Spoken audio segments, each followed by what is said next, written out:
kat tangan aku ada Vivo X300. Dia bukan versi Pro, tapi versi biasa. X300. And lepas aku pakai, aku punya pendapat, dia punya feeling dia dah setanding flagship lah. Sebab yang pertama dia punya, aku boleh katakan dia punya feeling pegang dia dulu kan. Sebab bila kita beli phone kan, the first thing kita akan dapat rasa adalah bukan performance dia, bukan kamera dia, iaitu feeling pegang dia. So let's talk about dia punya size dia. Size dia memang kecil gila. Size dia sama size dengan Vivo X200 FE tu. Kecil, ngam, dengan size dia bersegi macam ni korang tengok. And kalau korang perasan, dia punya kamera bump dia macam, dia tak macam terlalu petak lah. Kamera bump dia macam seamlessly body bertemu dengan lens. And aku suka dengan dia punya colour dia. Dekat tangan aku colour pink. So bila di combine dengan casing dia macam aku rasa perempuan mesti suka phone ni. So itulah aku suka gila dia punya form factor dia. Untuk prosesor, jangan risau. Untuk model ni dia pakai flagship prosesor dari MediaTek, iaitu MediaTek Dimensity 9500. Maksudnya dia paling highest dekat dalam MediaTek. So korang letaklah apa pun dekat dalam ni, main game yang AAA, bukan AAA PC tu, main game yang berat sekalipun, rapat kanan semua setting, high frame rate, semua everything dia boleh handle. Sebab chipset dia memang chipset flagship, so korang tak perlu risau. Walaupun form factor dia yang kecil, tapi performance dia agak padu bagi aku. Aku dah try dah banyak benda. Aku dah try macam main TikTok, scroll, memang tak ada lag langsung. At the same time juga aku pun dah main game. High frame rate memang tak ada noticeable lag. And dia tak terlalu panas juga kalau bila handle task-task berat ataupun main game-game yang berat. Lepas tu let's move on untuk dia punya screen dia. Dia support LTPO AMOLED yang support sampai 1 billion color. Dari segi refresh rate pula, dia support sampai 120Hz. Meaning sangat laju. Bila korang scroll kan, nampak everything nampak super smooth. Dari segi screen dia, bagi aku dah sedia maklum, Vivo X series TikTok screen dia. Korang nak beli gadget tapi bajet belum ada lagi? Nasib baik sekarang korang boleh beli dulu, baik kemudian dengan pay later by Grab. Lepas tu nak buat ansuran 4 bulan, 8 bulan atau 12 bulan pun boleh. Untuk brightness pula, dia support sampai 4500 nit. Meaning let's say kalau korang pakai outdoor, screen dia masih jelas. Korang tengok memang sangat cerah. 4500 nits. Korang duduk bawah cahaya matahari pun boleh nampak dengan jelas. Lepas tu dari segi IP rating pula, dia support sampai IP69. Meaning dia boleh rendam sampai 1.5 meter selama 30 minit. At the same time juga dia boleh survive water jet. Water jet meaning kalau let's say phone korang betul-betul kotor, korang sembuh air yang high pressure, air takkan masuk dekat dalam komponen. So korang tak perlu risau. Let's move on untuk operating system pula. Dekat dalam dia pakai Android 16. Cuma kali ni untuk Vivo X300 series, untuk pertama kalinya dekat pasaran global, dia dah pakai Origin OS 6. Origin OS 6 kan. So meaning dekat dalam dia memang dah completely dah overhaul dah lain.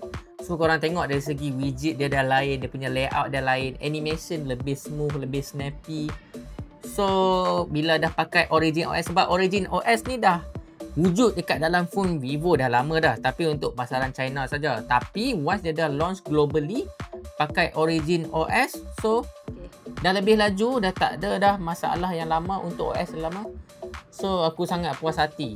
Everything rasa laju lah dengan menggunakan Origin OS ni.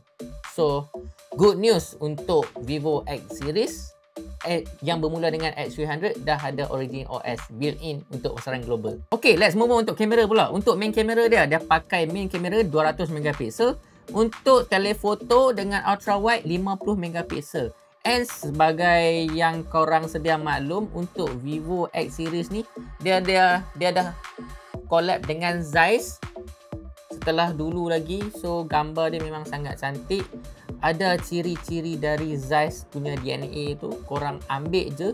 Everything warna dia super pekat, super real and natural. At the same time ada macam bokeh-bokeh yang banyak gila yang korang boleh pilih tu. Aku dari segi gambar, aku rasa aku tak perlu ulas banyak. Memang build for concert phone. Bila dah built in Zeiss, gambar memang sangat cantik. Aku rasa aku dah banyak buat review pasal gambar dari Vivo kot. So memang tak dapat disangkal lagi untuk phone Vivo ni, Zeiss lens memang TikTok. Lain-lain features macam biasa, untuk Wi-Fi dia support sampai Wi-Fi 7, ada Bluetooth, ada infrared, ada NFC of course. So untuk feature-features lain dah TikTok, kecuali untuk model ni dia tak ada headphone jack macam biasa. So everything, zaman sekarang kan everything Bluetooth je. So korang connect wirelessly ataupun beli audio jack to USB type C converter so that korang boleh cucuk. Let's say kalau korang tak nak any delay. Okay, dari segi charging speed pula, dia support sampai 90 watt bila cucuk, and bila wireless pula 40 watts bila korang wireless charging. Untuk charging pula aku rasa tak jadi masalah pun. So macam itulah. Bila pakai pun tak rasa sangat battery drop sebab dia dah lebih optimize menggunakan chip yang flagship Origin OS, di mana OS tu sendiri dah sangat-sangatlah optimize. Ditambah lagi yang battery dia yang besar, so tak jadi masalah. Last but not least, aku punya pendapat aku lah kan. Let's say kalau korang tengah cari phone yang flagship, at the same time dia taklah terlalu mahal, aku rasa korang boleh go for Vivo X300 yang bukan version Pro punya, X300 saja. Yang ada dekat tangan aku ni, bukan setakat size dia yang kecil, bateri dia yang besar, pakai lens Zeiss, zoom pun memang jauh gila. Aku dah try test ambil gambar, zoom pun memang sangat puas hati, mengekalkan natural lagi. Dia siap ada auto enhance lagi. What do you think Vivo X300?